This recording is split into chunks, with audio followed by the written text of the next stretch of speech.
c'est votre droit. C'est ainsi, la radio communautaire Espoir Ouélé vous informe tout de suite.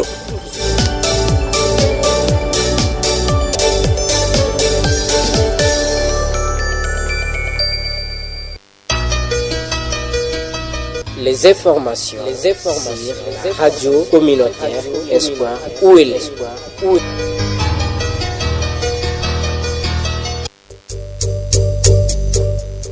Nous avons compris que la bonne information est d'abord celle qui vous touche en premier. Parce que vous informer, c'est notre devoir. Parce que nous avons le devoir de vous informer. Retrouvez le journal sur votre radio. Retrouvez le journal sur votre radio.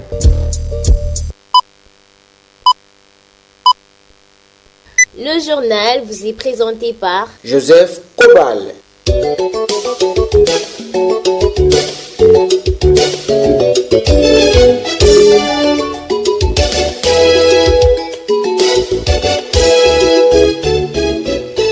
Salut mesdames et messieurs, bienvenue à l'écoute de cette édition du journal. Voici les principaux titres. Le développement de la province du Haut-Ouélé est l'affaire de tous. C'est le message fort du député national Crispin Antama Tabé après les échanges avec le gouverneur de province Jean Bakomito ce lundi 22 juillet à Issy. Une messe d'action de grâce a été dite le dimanche dernier par les membres des familles du regretté Monseigneur évêque Julien Andavo au quartier Raquette dans la domicile familial. Les jeunes du quartier Téli, Célil Madoulunga se sont mobilisés pour lutter contre le délabrement très avancé des tronçons routiers menant vers Madoulunga. D'autres informations en rapport avec le territoire de Wamba, y compris la province de Bazouélé et de Litouri, et les sports sont attendus dans la toute dernière partie de cette édition présentée en solo par Joseph Kobale, mise en onde signée Bienvenue Kalio, la coordination de la rédaction et de Étienne Ballot, tous supervisés par Aoni Mohamed. Bienvenue à tous. Espoir Ouélé, la chaîne populaire Il 10-0. Excellentes conditions d'écoute. Excellentes conditions d'écoute, je l'ai dit au sommaire, le développement de la province du Haut-Ouélé est l'affaire de tous. C'est le message fort lancé par le député national Crispin Antama Tabé après les échanges qu'il a eus le lundi dernier avec le gouverneur de province du Haut-Ouélé. Après environ 30 minutes d'échange avec le numéro 1 de la province du Haut-Ouélé, quelques questions ont été abordées, notamment l'aspect sécuritaire et la problématique des routes.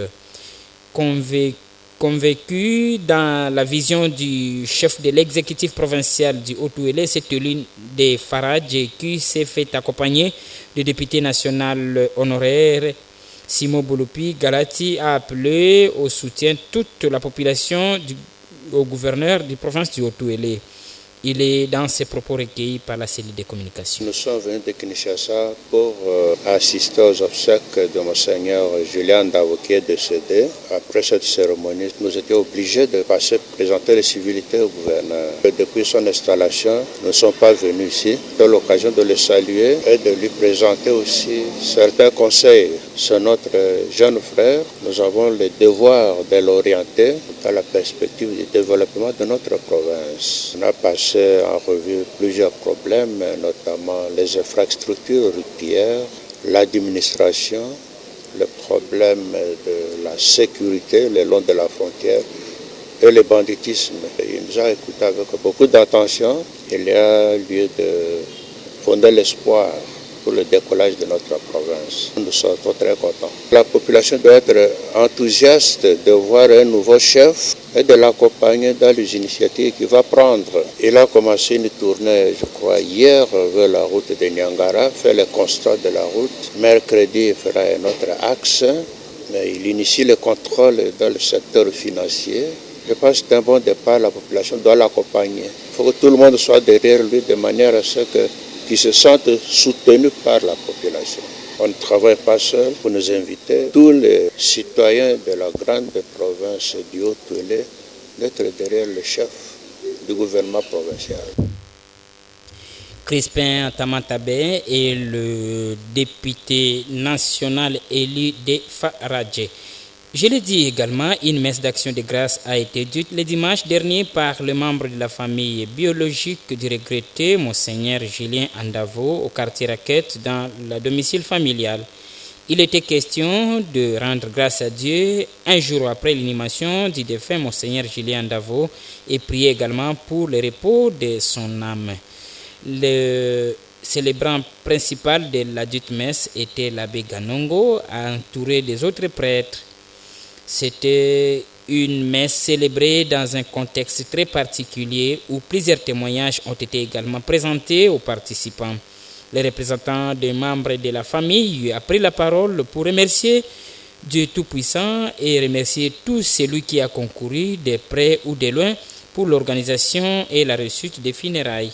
On l'écoute dans cette Maloba ya famille Nalilaka Papa Kondo Monseigneur Julien Andavo Mbia Bule Aoba na Kombo na Papa na Roma na Episcopo baso représente na basali na leta baso na basango banyango na Kombo na banoko na biso famille Anibusa na famille Libafa na famille Libafa na bunya représente na Kombo na famille Kodefa na bino bandeko bakristu na mboka Isiro famille apesi merci mingi na oyo nyonso bolakisi na mbula makaso ya kate ezwaki biso na libota biologique. Kombo na Nzambe nde ezwa lokumu na kombo na famille tozali kosenga na bino bakose na bino losambo na tina na libota oyo po soki bokotika biso na ngonga oyo motema mepasoki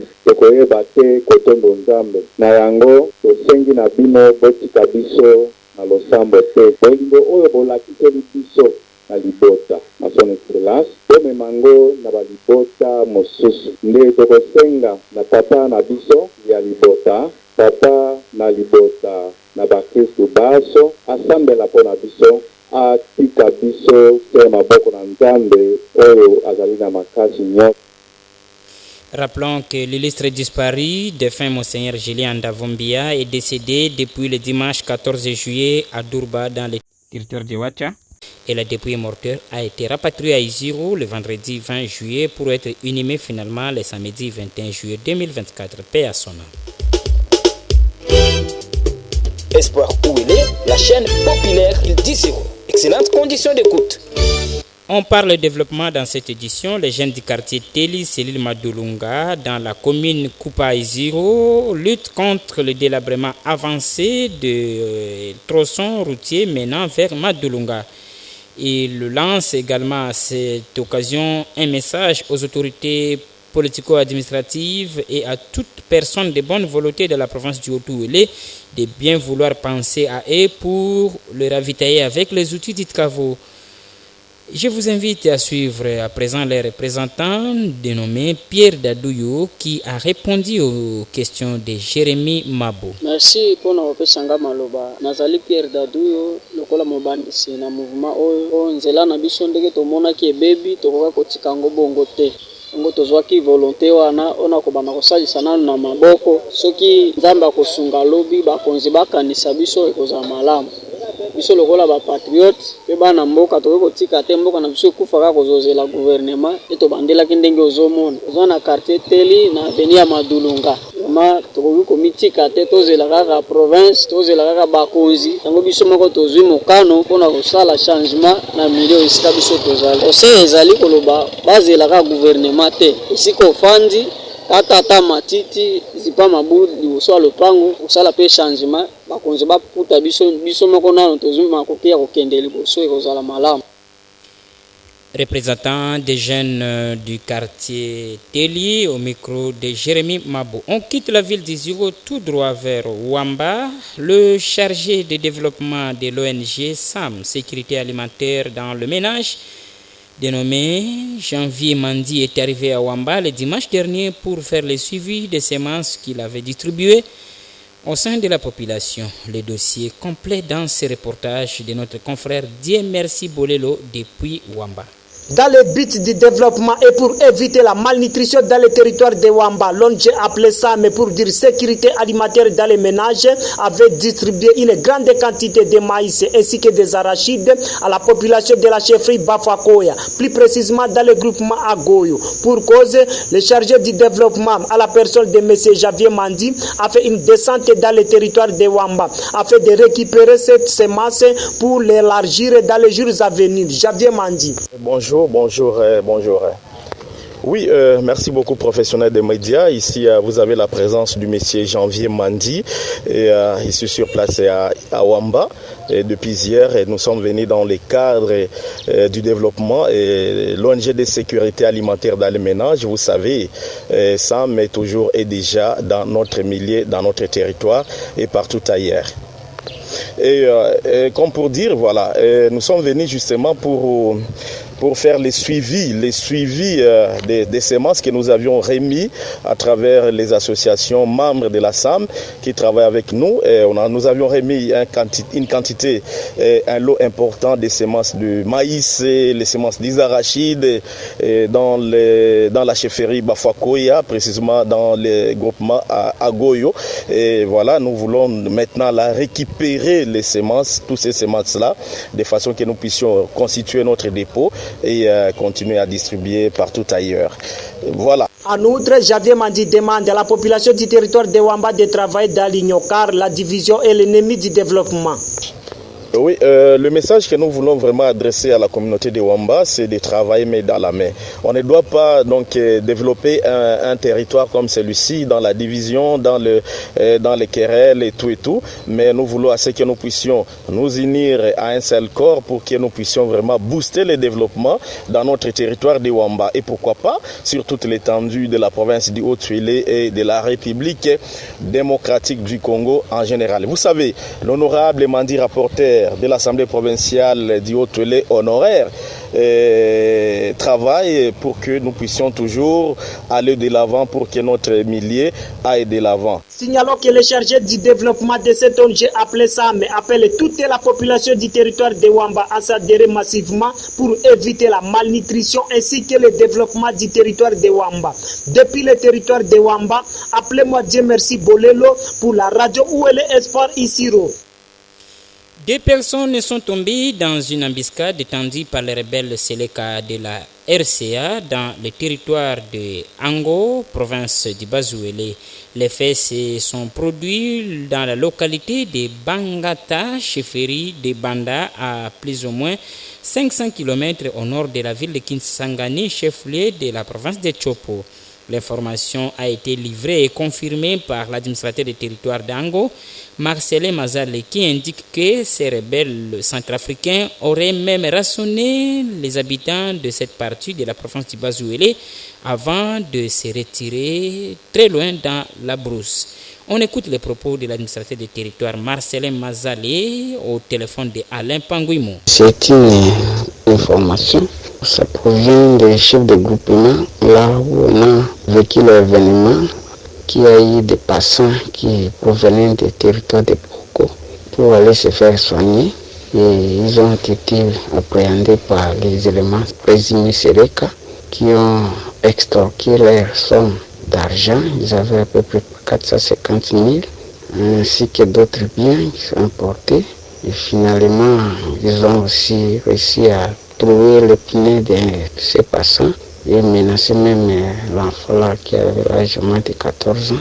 Et les événements qui ont eu lieu dans les villages, la localité Bangata, située dans la chefferie Mapoi, à Banda, c'est à quelques 500 km au nord de Kisangani, dans le territoire d'Ango. À l'heure où je vous parle, les événements de FARDC sont déjà allés à leur poursuite. Et d'autres détails viendront. De Marcelin Mazale, l'administrateur du territoire de Ango, au téléphone de Alain Panguimo. Pendant ce temps, les rebelles ADF, traqués par les opérations conjointes de l'armée congolaise et ougandaise dans le territoire d'Irumu, progressent vers la forêt de Mambasa. Les déplacements entraînent des mouvements de la population et une paralysie des activités agricoles, comme l'on a constaté au mois de juillet.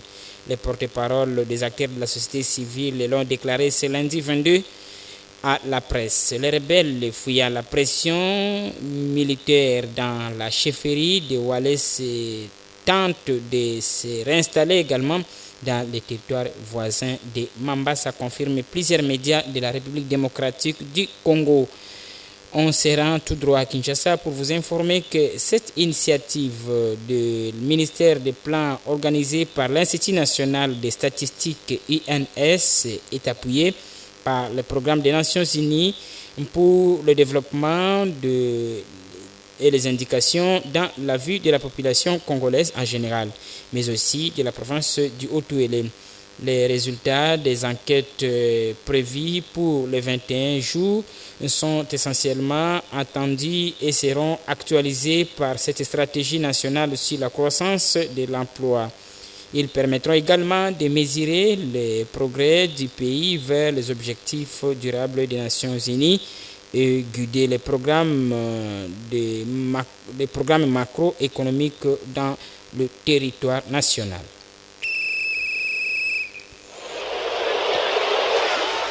En sport, la demi-finale allée au stade de Mama Mobutu de Kinkole, l'association sportive Aigle Rouge a battu l'Union sportive 04 Makassi sur une note de 2-1. Le détail dans ce rendu de Pascal Anieli. Radio L'Espoir. À l'ouverture des matchs de demi-finale allés au stade municipal Mama Mobutu de Kinkole, ce mardi 23 juillet 2024, l'association sportive Aigle Rouge a neutralisé 04 Makassi par le score de 2-1. Le mercredi 24 juillet, toujours au stade Mama Mobutu de Kinkole, à 13h30, on aura une seule affiche. Tout solide de Luna Matira et c'est où il est. Match de demi-finale. Retour débutera le vendredi 26 juillet 2024 où l'association sportive Aigle Rouge affrontera 04 Makassi entre ces équipes qui aura la chance de jouer au final du tournoi et Monu Vivant, deuxième édition organisée par GG Mailus. C'est ici que se referme complètement cette édition du journal qui vous a été présentée en solo par Joseph Kobale, mise en onde Bienvenue Kalio. Rédaction et coordination Étienne Ballot sous la supervision de Awoni Mouamar. Merci à tous ceux qui nous ont suivis à travers les ondes, mais également à tous ceux qui nous suivent à travers notre plateforme sur YouTube Anti-Polémique TV ici.